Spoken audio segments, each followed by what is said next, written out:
Bom dia, meus irmãos. Vamos dar início à nossa EBD desta manhã, clamando ao nosso Deus que Ele tenha misericórdia de cada um de nós, que Ele nos abençoe, nos guarde e nos dê a sua paz. O tema do estudo de hoje é: quais são as revelações que recebemos no Novo Testamento? O texto básico está em Atos capítulo 20, no verso 24 ao 27. A Bíblia em que estamos meditando é a Almeida Corrigida Fiel. O texto básico assim nos fala: mas de nada faço questão, nem tenho a minha vida por preciosa, contanto que cumpra com alegria minha carreira e o ministério que recebi do Senhor Jesus para dar testemunho do Evangelho da graça de Deus. E agora, na verdade, sei que todos vós, por quem passei pregando o reino de Deus, não vereis mais o meu rosto. Portanto, no dia de hoje vos protesto que estou limpo do sangue de todos, porque nunca deixei de vos anunciar todo o conselho de Deus. Tenho insistido em falar do Evangelho que nos foi deixado por Jesus e dos ensinamentos que encontro no Novo Testamento. Pode ser que os estudos advindos estejam ficando cansativos, mas esse Evangelho que Jesus ensinou, assim como os ensinamentos deixados pelos discípulos de Jesus, não pode ser visto como algo enfadonho. Talvez seja por isso que encontramos pregadores trazendo um evangelho diferente. Mas como Paulo disse, e que acabamos de ver no texto básico, eu também de nada faço questão, contanto que cumpra com alegria o ministério que me foi dado por Deus e que o que faço é anunciar aquilo que Jesus ensinou e que aprendi. Para você que me ouve, já que não posso fazer para todos os cristãos, pois que nem todos se interessam em participar dos estudos bíblicos, pois vemos que as visualizações são muito poucas. Mas para você que me ouve, eu faço uma pergunta. Você sabe o que é salvação pela graça e pela fé? Pode ser que você tenha recebido o ensinamento superficial que é dito que basta crer e uma vez que se crê, recebemos a salvação imediatamente, de uma vez por todas, independentemente do que fazem com a sua fé ao longo da vida. Veja o que nos fala Paulo em Efésios 2, verso 8. Porque pela graça sois salvos por meio da fé, e isso não vem de vós, é dom de Deus. O que exatamente Paulo está nos falando é que a salvação não vem sendo explicada, pois não basta Jesus ter se sacrificado na cruz, a salvação tem que ser alcançada. E o que o apóstolo Paulo nos disse foi que a causa meritória da salvação é a graça. Não somos salvos pelo sacrifício que fazemos para Deus, pelo nosso trabalho na obra, por sermos frequentadores dos templos, mas pelo supremo sacrifício que Deus fez por nós. Sim, Deus, entregando seu próprio Filho para morrer em nosso lugar. Deus nos amou quando éramos fracos, ímpios, pecadores e inimigos de Deus, de seu Filho unigênito. Ele deu seu Filho unigênito para morrer por pecadores indignos. Aqui encontramos a graça e aquilo que nos fala a palavra, a maravilhosa graça. Certa vez travei um debate com duas pessoas de minha família dentro de um cemitério, pois eram defensores de que, se em algum momento estivermos na presença do Senhor, mesmo que venhamos a sair dela e voltarmos ao pecado, estaremos salvos. Não concordo e encontro no Novo Testamento um ensinamento sobre isso. A Bíblia não ensina que uma vez salvo, salvo para sempre. Uma pessoa ganha salvação por demonstrar fé em Jesus, mas essa pessoa pode perder a fé e, como consequência, perdendo a fé, se afasta da graça de Deus e perde a salvação. A Bíblia diz que precisamos nos esforçar muito para continuar a ter fé. E isso é uma luta árdua, e a palavra que aprendemos nos fala que, mas quero lembrar-vos, como a quem já uma vez soube isto, que havendo o Senhor salvo um povo, tirando-o da terra do Egito, destruiu depois os que não creram. Judas 1, verso 5. Terá você prestar atenção no que disse o discípulo? Mas quero lembrar-vos como a quem já uma vez soube disso. É isso mesmo, ele quer advertir aos que estavam na fé e que sabiam de como é o plano de salvação de Jesus e desse plano se afastaram. Em Filipenses, Paulo nos adverte: os primeiros cristãos que já tinham aceitado Jesus receberam o seguinte alerta: persistam em produzir a sua própria salvação com temor e tremor. Filipenses 2, verso 12. Tenho encontrado pessoas que se apartam das igrejas porque se aborrecem com o pastor, com o irmão ou, quem sabe, com o líder de algum ministério. Ficam aborrecidas com Deus porque ele era quem deveria ser o líder daquele ministério e não aquele que foi escolhido. Acham-se melhores. Avaliamos nossos méritos e achamos que a nossa obra é melhor. A isso devemos ao fato daquele cristão não ter se aprofundado na palavra, para que nos momentos da tentação e da tribulação pudessem se firmar no Evangelho da salvação. E foi por isso que não conseguiram manter-se na palavra, que é a graça de Deus, e não tiveram como segurar a sua fé. E o apóstolo Paulo nos faz, em sua carta aos Gálatas, no capítulo 1, verso de 6 a 7, uma advertência. Maravilho-me de que tão depressa passasseis daquele que vos chamou a graça de Cristo para outro evangelho, o qual não é outro, mas há alguns que vos inquietam e querem transtornar o evangelho de Cristo. Gálatas 1, versos 6 e 7. Em nossa trajetória cristã, é comum vermos muitos transtornadores da palavra deixada no Novo Testamento, pois que, embora não tenham aceitado a Cristo, tenham dado profissão de fé e tenham sido batizados, tenham se envolvido na obra, mas que foram aos poucos sendo levados pelo amor ao mundo, ao pecado e às suas paixões, sufocando a semente da palavra de Deus, exatamente como descreve a parábola do semeador. Quem foi Jesus para estes? Para eles, Cristo se tornou um conhecido, alguém de quem tinham ouvido falar em um momento de suas vidas, mas o fruto, ou o que ele produziu em suas vidas e a diferença que realmente fez, já não mais era percebida e, por isso, a sua vida com Jesus deixou de ter importância. Não quero que entendam que vai aqui alguma crítica a alguém, porque o que pretendo lembrar aos cristãos é que estamos vivendo dias terríveis. Vidas estão sendo ceifadas e muitos jovens estão sendo levados à sepultura por seus pais.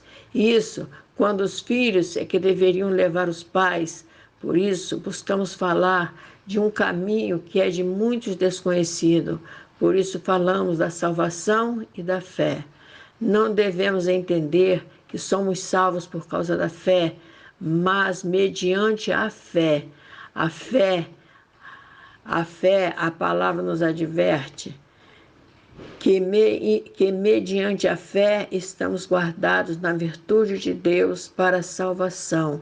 1 Pedro 1, verso 5. Mediante ou através da fé, Não seremos salvos por merecimento, mas mediante a nossa fé e pela graça que foi conquistada por Cristo na cruz. Quando encontramos religiosos vendendo indulgências, que é uma remissão de pecados vendida pela igreja, sabemos que aquele é um dos vendilhões do templo que foi por Jesus condenado. Mas ainda vemos isso em nossos dias e vemos muitos ainda comprando. Por isso ensinamos, pois muitos ainda não aprenderam que salvação é pela fé e graça, porque o Senhor não cobra para nos salvar. O que Ele pede de nós é que tenhamos fé naquele que foi enviado por Ele para nos salvar. O Senhor não cobra de nós que seja necessário fazermos nenhum sacrifício. Não necessitamos de nos mostrarmos bondosos, não necessitamos cometer atos de heroísmo nem penitência. Basta ter fé em sua graça. Deus oferece a salvação a todos gratuitamente. Pessoas boas não são favorecidas e pessoas ruins não são desprezadas. Em relação a Deus, todos estão na mesma situação e todos recebem a mesma oferta sem custo. Tudo o que temos de fazer é nos arrependermos de nossos pecados e aceitarmos o sacrifício de Jesus pela fé. Não quero que creiam na minha palavra, mas naquela que nos foi deixada por Jesus, pelos apóstolos e pelos profetas.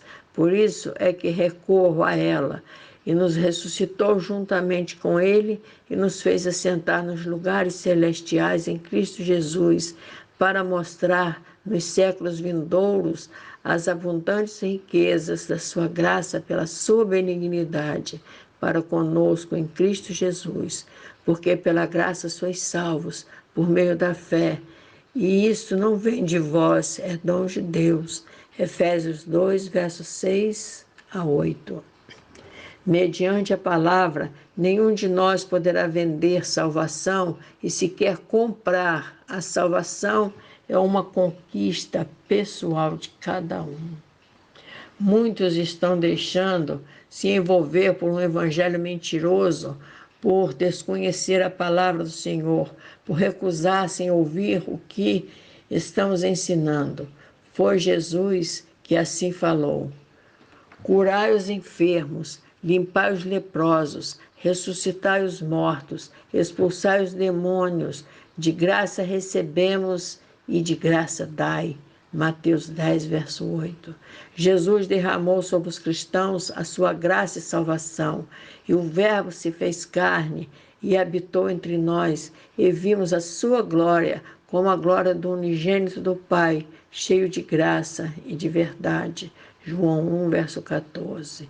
A nós resta tão somente termos a fé, porque a graça vem dele. Viu o que nos falou a palavra? Ele estava cheio de graça e de verdade, e isso o Pai derrama sobre aqueles que creem e têm fé.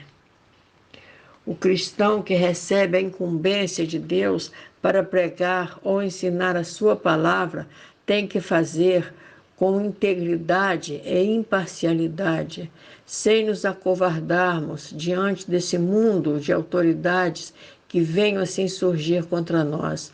Não temos que temer o poder dos homens, pois sabemos que só há um poder, e isso até os demônios sabem. Tu crês que há um só Deus, fazes bem, também os demônios o creem e estremecem. Tiago 2, verso 19. O que tem a incumbência de levar um ensinamento bíblico ou uma palavra é um mensageiro que recebe a palavra do Senhor e a transmite fielmente aos que a ouvem.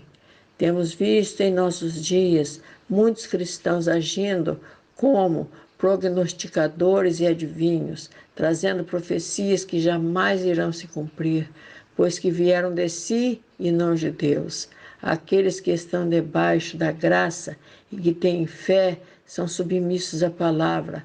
Procuramos transmiti-la com veracidade, pois há um propósito no cristão verdadeiro que é o de fazer com que Deus torne-se conhecido da humanidade, para que nessa humanidade se manifeste a vontade e a graça do Pai. E Paulo também nos deixou esse ensinamento. E não sede conformados com este mundo, mas sede transformados pela renovação do vosso entendimento, para que experimenteis qual seja a boa, agradável e perfeita vontade de Deus. Porque pela graça que me é dada, digo a cada um dentre vós, que não pense de si mesmo além do que convém, antes pense com moderação, conforme a medida da fé que Deus repartiu a cada um. Romanos 12, verso 2 e 3. O que nos fala a palavra é que não devemos ser conformados com este mundo, mas transformados pela agradável e perfeita vontade de Deus. Mas o que nos revela o Novo Testamento sobre a dimensão de Deus, a palavra de Deus leva a todos que por ela se interessam a conhecer um Deus revelado na história da humanidade. É ali que encontramos a sua graça. No entanto, para que a palavra seja entendida e vivenciada, só fazemos através da fé. É daí que vem a salvação. No Novo Testamento, encontramos Deus se revelando através de Jesus. Propõe a seu povo que estabeleça com ele uma nova aliança, onde a sua graça e o seu amor são manifestados. É através de Jesus que nasce a nossa fé e nossa confiança em Deus. É através de Jesus que a nós é revelado o mistério da salvação pela graça e pela fé, que se dá por sua morte e ressurreição. Foi no Novo Testamento que Jesus revelou em que consiste a nova aliança da reconciliação com Deus. E foi assim que revelou, porque isto é o meu sangue, o sangue do Novo Testamento, que é derramado por muitos para a remissão dos pecados. Mateus 26, verso 28.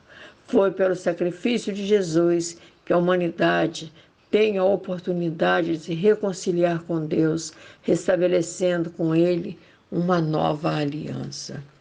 O Novo Testamento sustenta a nossa fé, pois mesmo que alguns não se importem em ouvir o que nos fala o Novo Testamento, ele nos traz esperança. Alegrai-vos na esperança, sede pacientes na tribulação, perseverai na oração. Romanos 12, verso 12. Um cristianismo revelado diante da graça de Deus por fé não é aquele que busca enriquecer-se com sua palavra, mas é aquele que diz: a religião pura e imaculada para com Deus e Pai é esta: visitar os órfãos e as viúvas nas suas tribulações e guardar-se da corrupção do mundo. Tiago 1, verso 27. É por isso que querem mudar o Novo Testamento, pois querem ser salvos, mesmo estando em pecado diante do Senhor, como se mudando o Evangelho poderão mudar também as mensagens de Deus. A esperança que encontramos no Novo Testamento é essa. Mas o anjo, respondendo, disse às mulheres: não tenhais medo, pois eu sei que buscais a Jesus que foi crucificado. Ele não está aqui, porque já ressuscitou, como havia dito. Vinde, vede o lugar onde o Senhor jazia. Mateus 28, versos 5 e 6. Jesus ressuscitou para nossa salvação. E foi assim que fez quando derramou seu sangue. Que tenhamos esperança nesse novo ano. Vamos buscar consolo no Senhor. Vamos buscar orientação na palavra da fé. E vamos crer na graça do Senhor que é derramada sobre aqueles que creem. Que Deus tenha misericórdia de nós, nos abençoe e nos dê a sua paz. Que possamos estar diante do Senhor em espírito e em verdade, em louvor, adoração e agradecimento por suas misericórdias. Que Deus abençoe a todos, que todos tenham um bom dia. Amém, meu Deus.